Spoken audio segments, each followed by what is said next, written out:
Senator Slingblade has returned to service, and he was offered the opportunity to chair a ag subcommittee meeting this week. Oh, it was so painful to watch. And he has he's done a lot of thinking during his time away about programs like SNAP, and so he had something to say about that. In my time in IFAS, as the mayor of Braddock to lieutenant governor to now, I have heard from Pennsylvanians about their support for SNAP. Hunger is not a Republican or a Democrat issue. It's all of our issue that we have to take it on. Mm-hmm. Pause. Oh, this is so bad. We need to come together and stop playing political games with Americans' access to food. Americans like about Chloe Jor from the north to the town of Northeast in Pennsylvania tells me that his victim was skimming, which was when somebody stole money and he relied from its SNAP EBT. Mr. Jor is not the first Pennsylvanian I've heard this from. I fear he won't be the last. And I will work in this farm bill to modernize SNAP to work to recipients in the 21st century. John Fetterman, clearly hooked on phonics. He ended the committee hearing just announcing he was a little hungry.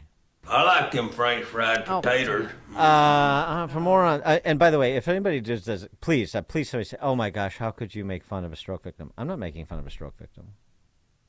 I'm making fun of the spectacle that John Fetterman has chose to make of himself, that those around him have chose to make of him, that the entire Democrat Socialist Party has chose to make of him. Someone who is clearly not able to do the job. I mean, he put out a video earlier this week, oh, they say I have a body double, and then he does this goofy parody, John Fetterman versus John Fetterman. Look, it's me. You're choosing to be a farcical person. But this is and the people around him are choosing to be farcical people. So I'm sorry, because you are one of 100 U.S. senators, and you have power and responsibility that you should not have because you are not of the capacity to wield it. Yep. That's what I'm making fun of. And what I'm saying is that this is a graphic reminder of why I don't like early voting. Tens of thousands of people voted for him because he hadn't debated Dr. Oz yet. And then they saw the debate, a week before the election, and a lot of them wanted to take back their vote, but they had already mailed their vote in. So hundreds of thousands, more like 500,000 people voted before that first debate. But this sealed his victory, this tour de force. I do support fracking, and I support fracking, and I do support fracking. He supports fracking, right. Mm-hmm. Scott McKay is the publisher of the Hayride, contributing editor at the American Spectator, author of the Revivalist Manifesto. Scott, thanks for joining us. Appreciate it. Hey, thanks for having me. Happy Friday. Yeah. Have you heard about that, the strides we've made with female crash test dummies? Well, you mentioned Rosa DeLauro. There's a meme, and it's old, from like before she decided having purple hair was befitting a Congress critter. And it's one of the most hilarious things I've ever seen. It's I can't remember the female lead in the old Planet of the Apes movie, but it's like that side by side with Rosa DeLauro, and they're like identical. And the meme is, I got nothing. I mean, it's just, she has been one of the weirdest people in Congress for like a very long time. Yeah. And for whatever reason, I guess it's just, rich district in Connecticut, and, the people there are living sort of Stepford lives, and they figure having a weirdo as a congressman is like their way to rebel against society. I don't know. Or maybe it's just like she's like their Phyllis Diller. She's kind of, she's kind of entertaining. That crazy old lady she's our congressman. Isn't that fun? It's fun. She's fun. We like fun. I mean, it's fun if the country's in good shape, right? Like when things start spiraling and circling the drain the way they have over the last, especially 2 or 3 years, it's not fun anymore. It's not funny any longer. You get a guy like John Fetterman when, we're losing our world's reserve currency status, right? And the Chinese are taking over leadership on the global stage. And we're represented by people like John Fetterman and Dianne Feinstein, who's even worse off than John Fetterman is, if that's even possible. Yeah. And I think you touched on something. You can't refer to these people as people. Like, in other words, there is no John Fetterman. There's like the corporate John Fetterman. John Fetterman is a collection of staffers, just like Dianne Feinstein is, just like Joe Biden is. I mean, these people don't really exist anymore. It's just, like, they're not going to resign because then the chief of staff loses his job. And who wants that? Yeah, no, that's a great way to put it. They're all under John Fetterman's hoodie. They're just a compilation of staffers. They're just somebody that you place behind a podium and you say, read these words best you can, and then you move them over to the next spot. That's exactly what it is. Precisely. Well, either that or I think all of them probably can fit inside his sweatshorts. Yeah. But, I don't know that we need to get into that graphic detail.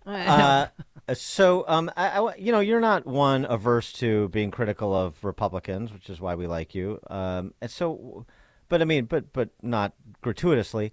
What's your assessment with the revelation this week of a whistleblower at the IRS that's saying Hunter Biden's getting special treatment and Merrick Garland lied under oath? That's not exactly what he's saying. He's not saying explicitly, but because he's not naming names, but those are the names. And the House Republican response, combined with the work that's being done at Oversight to try to bring this Biden Inc. operation into public focus? Well, I think it's great that they're willing to go there. I think the old Republican Party would look upon this as, well, if we investigated all this and we brought it to light, then, nothing would happen and people would think that we're, ineffectual. But I don't think Congress's role is not to prosecute. Their role is oversight. And, you bring this stuff to light and then you shame the Justice Department. Once you refer these, I'm assuming they're going to refer all this for criminal charges. Once you refer it and they don't do anything about it, I hate to say you're done, but I don't know constitutionally what else Congress can do. I think they're doing their job, and I'm good with that. I'm not good with the fact that we have such a politicized DOJ that these things will go completely unprosecuted, and you couldn't prosecute it in D.C. if you wanted to, because that's the most corrupted jury pool in the Western world. So, those are problems that Congress, I don't think, can do anything about, but I'm okay with them at least bringing them all to light. On another topic, we were talking just a little bit ago about DeSantis and Trump, and this is getting rather petty rather quickly, unsurprisingly. But Trump is against woke Inc. and wokeism in schools. And then he's with Disney because DeSantis is fighting Disney. Trump Jr. says we shouldn't boycott, but conservatives shouldn't boycott Bud Light, Anheuser-Busch, because they give most of their PAC money to Republicans. There's sort of this knee-jerk countering of whatever DeSantis is doing or whatever the zeitgeist is that DeSantis is flying off of. Whatever he's going to do, I'm just going to sort of knee-jerk take the opposite position, even if I've taken the opposite position of the opposite position I'm taking 5 minutes ago. I know. It's this is the kind of politics that you get in a declining society. And the value proposition of Donald Trump is that he's the guy that's willing to fight to hold the line. So it's really disappointing. And after everything that the left has been putting the Trumps through, you would hope that he would have learned something from it and recognize the opportunity he's got. Okay, as all of this is happening, he's got all these congressmen from Florida who are endorsing him instead of DeSantis. And there's a reason for it, which is that the people of Florida just elected DeSantis 60-40, and he's running around the country, in the the prequel to a presidential run. And, you know, the people of a state who elect a governor really don't like it when he turns around and runs for president. I mean, we had that here in Louisiana with Bobby Jindal. And it just, his approval ratings went from the mid-70s to the low 20s in almost no time flat because people just felt like he had abandoned them. And this is happening with DeSantis. So if you're Trump, you don't need to do any of this stuff. All you have to do is pretend, and it's not even a pretense, that you're the presumptive party nominee. And if you're going to attack anybody, it's the Biden regime. And believe me, you have plenty of good material there. There's no reason why you would attack DeSantis. None. Yeah, but can anybody get to him and tell him that? Or is he too, stubborn and, older people Amy. aren't going to change their ways, as Dan always says. Well, and it's a great point because, the number one flaw in Donald Trump is, or appears to be, he doesn't learn. Yeah.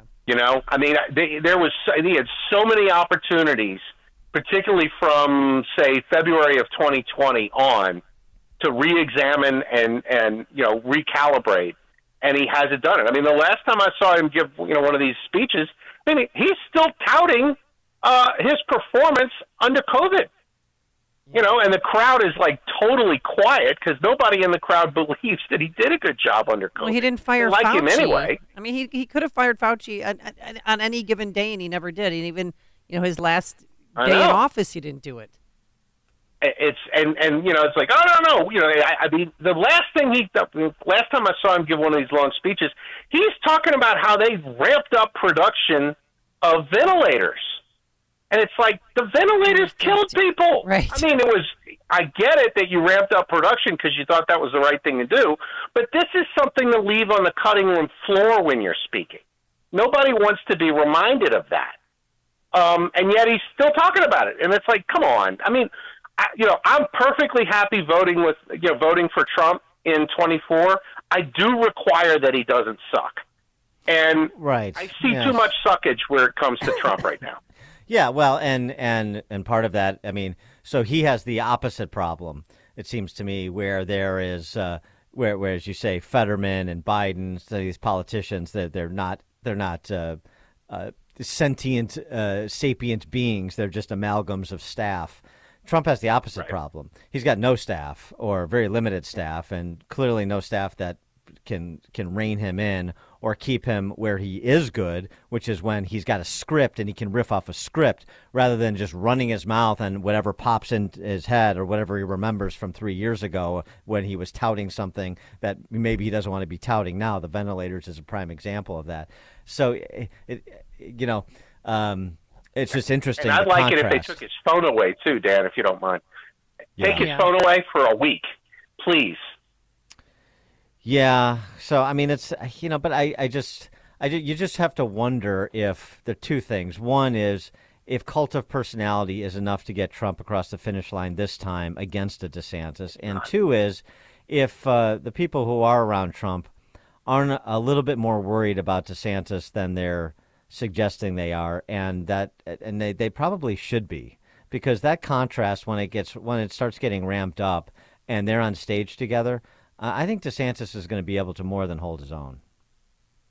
Probably. I mean, I'm from Trump's perspective, I'm not as worried about whether he gets past DeSantis. What I'm concerned about is that he's got a ceiling that's below 50 that he's not going to get above unless he presents himself, a little more in control, a little, I don't want to say softer, but a little bit maybe more professional. And that's the lesson he should have learned in 2020. He was too caustic. And the suburban moms, didn't like him. And there were a lot of suburban guys that I think didn't like the COVID stuff. And then it was all bombast. And they kind of felt like, there's an element of empty suit here. And they, it wasn't that they voted for Biden so much as they didn't turn out the way they needed to. And I don't know that you're fixing any of that with what's going on right now. Yeah, I mean, I feel, this is just complete intuition.